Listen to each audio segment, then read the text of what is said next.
Some of the most powerful ideas, they don't start in a boardroom. They start from a personal crisis. Today, we are diving into the story behind MCGA, and it's quite a journey. It starts with a dream, runs smack into a devastating betrayal, and then, out of all that, a new vision emerges for rebuilding the single most important thing in an entire industry: trust. So, this story begins with a guy who had, by all accounts, already made it. We're talking decades in the construction industry, building companies, building teams, and building what he thought was a totally secure future. The stakes here couldn't have been higher, right?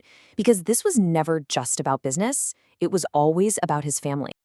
All right, so picture this. After a long, successful career as a contractor up in Michigan, he makes the move down to Florida. And the plan? Oh, the plan was simple. It was the kind of dream that, let's be honest, a lot of us work our entire lives for. And that was really it. No big new venture, no complicated scheme. The goal was just slow down, relax, enjoy the life he had spent a lifetime earning. Simple, right? But as you can probably guess, that simple plan was about to get completely blown to pieces. And here we go. This is the moment where the story takes a really sharp, painful turn. This is where trust wasn't just, broken, it was actually used as a weapon against him. 13 months. Think about that. That is how long it took for that entire dream to just die. After a lifetime of building something, it was all undone in just over a year. It's a shocking reminder of how fast things can fall apart when you put your trust in the wrong people. And listen, this right here is the absolute gut punch. The betrayal didn't come from some random stranger or a business deal that went sideways. It came from inside his own industry, from colleagues, people he thought were on his team. So this wasn't just losing money. This was personal, deeply personal. And the fallout was immediate. It was severe. His savings, his wife's savings, all of it gone.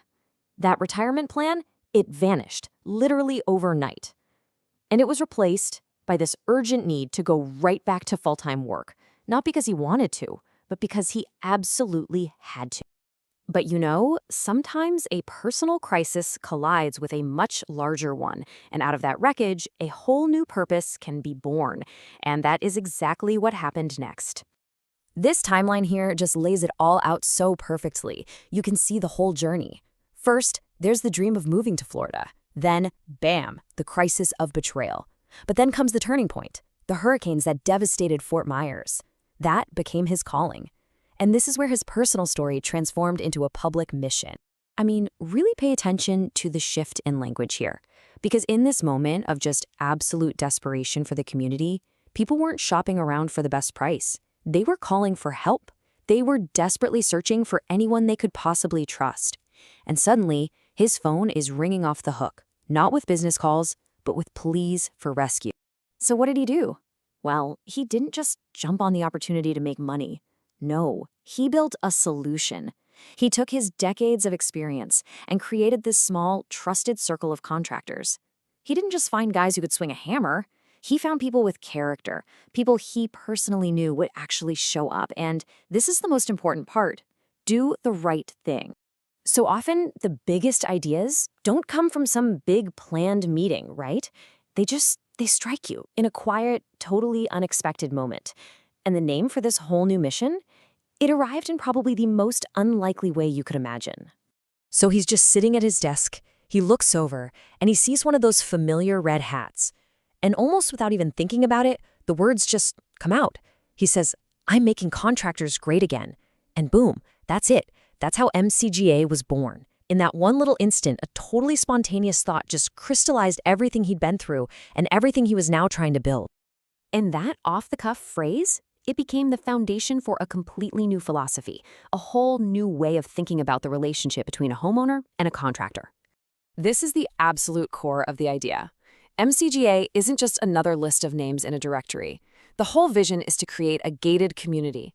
But the walls aren't physical. They're made of principles. It's a space that's built to protect people, not just property. A place where the only way to get in is to have integrity. So how does this gated community actually work? Well, it's built on 3 really simple but powerful principles. 1, Trust is actively protected. It's not just assumed. 2. Accountability is strictly enforced. And 3. That gate is there for a reason, to keep the bad actors out for good, the exact kind of people who destroyed his dream in the first place. And really, this is the bottom line, isn't it? This one sentence just perfectly sums up the painful lesson he learned and the powerful solution he built. You see, hope, that's not a strategy. Real trust is an action, and it means nothing if there isn't a system of accountability to back it up. So it really leaves us with this question. In an industry that's filled with risk, where so much can go wrong and where a betrayal can have such devastating consequences, what does it actually take to build real enforceable trust? The story of MCGA, well, it gives us one very powerful answer, an answer born from some very hard-won experience.